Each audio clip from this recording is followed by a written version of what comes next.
La ville, légendaire d'Is, en Bretagne, est enfouie dans les eaux de la baie de Douarnenez, entre Tréboul et Saint-Nic.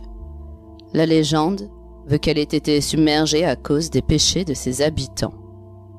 Gradelon, roi de Cornouailles, avait érigé cette fière cité pour satisfaire les désirs de gloire de la princesse Dahu, sa fille unique.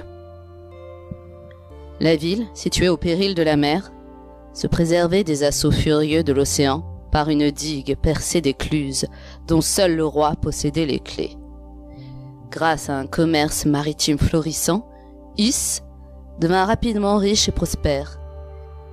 Mais ses habitants, suivant le mauvais exemple que leur offrait la fille de Gradelon, perdirent progressivement le sens de la morale et des bonnes mœurs, et s'abandonnèrent à une vie de vice et de débauche. Effrayé par les transgressions commises chaque jour par son peuple et sa fille chérie, Gradelon sollicita les secours spirituels de son cousin Gwénolé, abbé de Landévennec. Le saint homme essaya de ramener les Iliens corrompus dans le droit chemin, mais ces derniers se moquèrent de lui effrontément. Gwénolé se mit en colère et maudit la ville et ses habitants, avertissant Gradelon que la ville pécheresse finirait au fond des flots dans 3 jours, au 3e chant du coq. Au 3e jour du délai fixé par Gwénolé, la princesse accueillit un étranger vêtu de noir et tomba dans l'instant sous son charme. En réalité, il s'agissait du diable qui avait pris une apparence séductrice pour éprouver Dahu.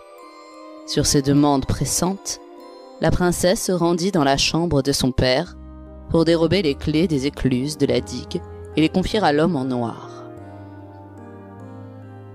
Aussitôt, le diable ouvrit toutes les écluses.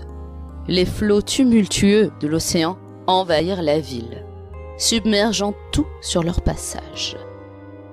Gradelon n'eut que le temps de sauter sur son cheval et de s'enfuir au galop. Dahu, entraîné par les vagues, s'accrocha à la monture de son père et le supplia de la sauver. Gradelon eut pitié de sa fille et l'aida à monter sur son cheval. Mais dans l'instant, ce dernier se mit à s'enfoncer sous les flots. C'est alors que Gwénolé dressa sa haute silhouette et donna au roi l'ordre de lâcher le démon qu'il portait en croupe. Comme Gradelon hésitait, Gwénolé toucha la jeune fille du bout de sa crosse, et aussitôt, elle fut engloutie dans l'abîme et transformée en sirène. Gradelon fut le seul rescapé du déluge. On dit que son corps repose depuis lors dans le monastère de Landévennec. La légende veut que la ville d'Is existe encore intacte au fond des flots de la baie de Douarnenez. Chaque année, à Noël, l'abbé Gwénolé y célèbre la messe de minuit pour les fantômes des habitants repentis. Il suffirait qu'un bon chrétien descende sous les flots cette nuit-là, assiste à l'office et prononce ces simples paroles. Ite missa est, pour que la cité engloutie ressurgisse des flots et que ses habitants soient pardonnés. Mais un dicton breton précise, quand Is ressurgira, Paris sera englouti. C'est ainsi qu'Édouard Brazé nous raconte la belle légende de la ville d'Is dans son livre La France enchantée. Cependant, selon d'autres variantes, moins connues, la ville aurait été engloutie pour échapper au christianisme.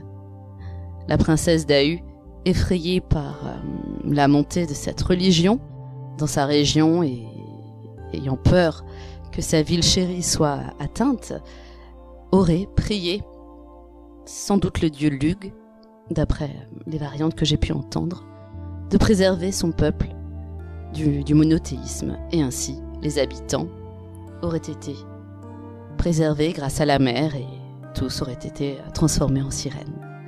Voilà, il s'agit d'un autre point de vue, plutôt païen ici, alors que la légende, très connue, bien plus populaire, part plutôt d'un point de vue chrétien.